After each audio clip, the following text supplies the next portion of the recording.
O beletrista, enfim, começa a parecer-me um ideotipos weberiano, mas construído, a título de mero exercício lógico, pela justaposição de traços incompatíveis, como um bicho que fosse ao mesmo tempo mamífero e portador de escamas, mas também botasse ovos, além de voar, nadar de costas e estudar álgebra. Mas o ideotipos de Weber, mesmo quando não afetado de impossibilidade congénita, era apenas uma construção lógica, sem pretensões de existir realmente, e o professor Doria talvez escapasse um pouco ao ridículo se tivesse, nesse espírito, concebido o beletrista como uma simples hipótese, com a finalidade de demonstrar, precisamente, que ele não existe. Mas, ao contrário, ele confere realidade histórica e até mesmo carnal à sua criação, afirmando que não somente o tipinho existiu, mas que foi um sujeito importante durante mais de um século da nossa história. Para provar a materialidade carnal e histórica da sua invenção, o professor Doria chega a citar o total de como nos cheques, exemplo.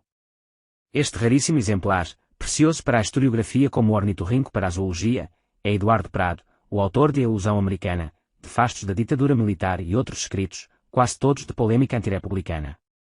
Mas, para nosso infortúnio, Eduardo Prado não foi intelectual típico, nem do Brasil nem de qualquer outro lugar. Foi o que podia haver de mais atípico, um ricaço alheio à atividade letrada, que, depois de maduro e por motivos puramente políticos, decidiu abrir fogo numa campanha de imprensa. Será difícil enxergar a diferença entre um diletante e um militante. Ademais, Eduardo Prado nunca viveu de sinecura, era rico às pampas e vivia das rendas de seus negócios pessoais, sustentando, de quebra, alguns intelectuais típicos, desprovidos de sinecura. Enfim, quem foi que disse que Eduardo Prado não fez escola? O professor Doria nunca ouviu falar de Carlos Laet, de Jackson de Figueiredo, de João Camilo de Oliveira Torres, de João de Scantimburgo. Se não estudou história, por que ensina? Espero pelo menos que o professor Doria tenha notícia da existência de um movimento monarquista, do qual o nome de Eduardo Prado se tornou um símbolo. É claro que, num sentido muito mais elástico e nada sociológico da palavra, tomada como mero depreciativo literário, deve ter havido uma infinidade de beletristas no Brasil antigo, como os há no moderno, sujeitos que procuram fazer bonito escrevendo sobre o que ignoram. Na minha opinião, o professor Doria é um deles. Devem ter existido então, digo eu, porque os havia às pencas na Europa no tempo de Eduardo Prado. O homem de letras, que sem precisar entender expressamente de nada tem autorização da sociedade para dar palpites sobre tudo, é uma das mais típicas figuras do século XIX europeu. Da Revolução ao caso Dreyfus, é ele que dá o tom da época, falando com autoridade oracular uma besteira atrás da outra sem nunca precisar provar nada, mas tendo às vezes, admito, algumas sacações geniais. É um beletrista, Karl Marx, que se deve à mais influente teoria da história já inventada até hoje. Um outro, Joseph de Maistre, antecipa todas as descobertas que a religião comparada viria a fazer no século XX. Mas, segundo o professor Doria, nada disto aconteceu. No século XIX, assegura-nos ele, todo o grande pensamento se desenvolvia dentro das universidades, sentença que exclui do grande pensamento não somente Marx e de Maistre, mas Pasteur, Darwin, Comte, Tocqueville e Freud.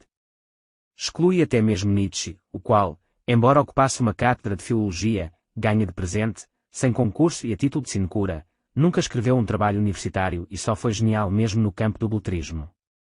Beletrista, enfim, é um termo que só serve para alguma coisa quando tomado para designar os praticantes de um gênero literário, o jornalismo, e mesmo assim tomado em sentido amplo. Querer identificá-lo a uma classe social na acessão marxista, ou a uma certa ideologia em particular, é ignorar que o jornalismo, versão moderna da retórica, é a arena comum onde se enfrentam todas as classes e todas as ideologias. Beletristas houve e beletristas há, mas defini-los num sentido restrito como o faz o professor Doria e em seguida fazer do produto assim obtido o tipo dominante por todo um século da nossa história, citando em apoio desta teoria o montante de um exemplo, é ter demasiada ousadia na hipótese e demasiada timidez na prova. Além disso, é absolutamente falso que as faculdades de direito tenham sido, ao longo da nossa história, tão somente berçários de servos dóceis para a classe dominante, com a exceção esporádica, que o professor Doria concede, de uns quantos rebeldes without a cause. O papel decisivo representado por essas faculdades em todos os movimentos democráticos, revolucionários e progressistas já havidos neste país pode ser um lugar comum da nossa historiografia, mas é um lugar comum jamais desmentido seriamente, a não ser que a mera asserção sem provas, quando emitida por um universitário, se torne por isto uma contestação séria. Mas se a redução dos intelectuais do período de 18.271.940 a meros beletristas servi já é falsa, a equação universitários igual independência, com que o professor Doria a complementa, além de falsa é cínica. Os tecnocratas todos que por 20 anos nós governaram de parceria com os militares eram beletristas ou universitários. A administração estatal e as multinacionais recrutam para seus altos cargos os PhDs do Sul ou os beletristas do Norte. Campos, Delfim, Simonsen, Zélia, Fernando Henrique e Recupero, os mais poderosos dentre os ministros dos últimos 30 anos, são o quê?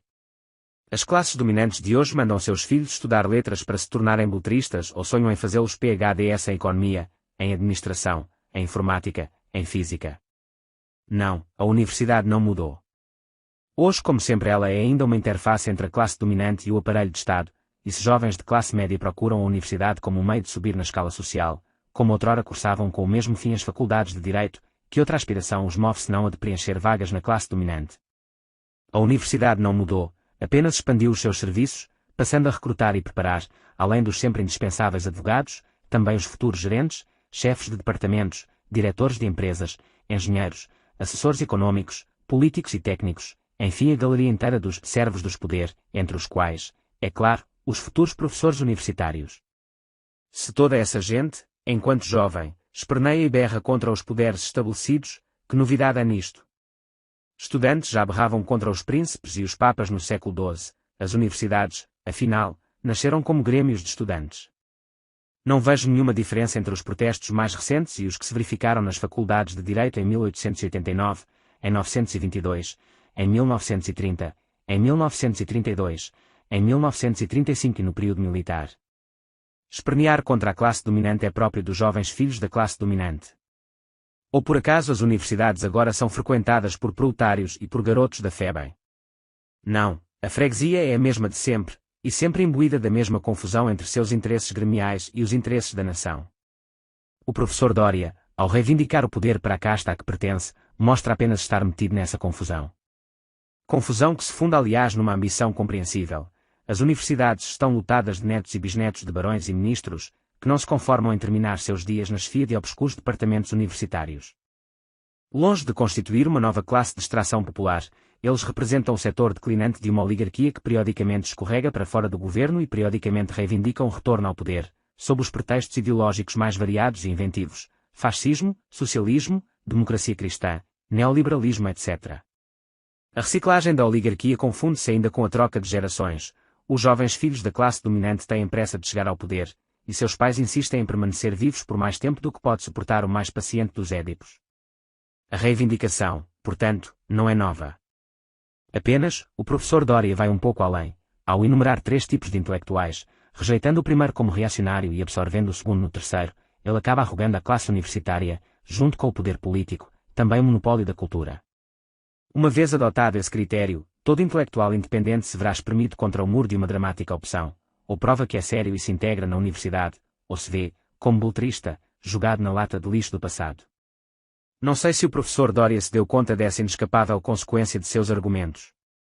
Mas certamente ele não se deu conta de que, se em nosso país a atividade intelectual se concentrou cada vez mais nas universidades, não foi porque elas melhoraram, mas porque a estupidez generalizada do regime militar conseguiu desestimulá-la tão bem em todos os demais lugares, que ela não teve para onde fugir senão para dentro dos campi, onde havia dinheiro bastante para sustentá-la e aquela cota indispensável de liberdade que até os mais ferozes tiranos sabem conceder aos filhos da gente. Bem. Ademais, adquirindo cada vez mais uma tonalidade de protesto político, a produção cultural só podia prosperar mesmo onde houvesse um público de militantes letrados, que se reunia precisamente nas universidades. Mas essa situação anormal criada pela ditadura criou outra mais anormal ainda, aquela em que vivemos até hoje, na qual, embora exista liberdade de expressão, toda a iniciativa intelectual se concentra nos órgãos públicos, desaparecendo a criatividade espontânea dos grupos e indivíduos independentes. O professor Doria pretende dar foros de legitimidade a essa situação doentia, celebrando-a como um progresso das universidades em vez de lamentá-la como sinal de decadência de tudo o mais. Se o professor Doria encara a atividade dos grupos independentes como típica de uma etapa subdesenvolvida e pré-universitária, é porque não lhe ocorreu perguntar se na Europa alguma universidade pôde dar ao fomento da cultura uma contribuição comparável à dos grupos independentes que publicaram, na Itália a revista La Critica de Benedetto Croce, na França Tempos Modernos e Spirit, na Espanha a revista de Occidente de José Ortega y Gasset. Pois o mais eloquente sinal da vitalidade intelectual de um país é justamente a proliferação de iniciativas independentes, operando à margem de todo oficialismo e de toda subvenção. As décadas de 30 e 40, em que surgiram no Brasil os grupos assinalados pelo professor Doria, foram por isto as de nossa mais rica produção cultural, e a década da hegemonia universitária, 80 a 90, foi chamada, não por coincidência, a mais estúpida de toda a nossa história.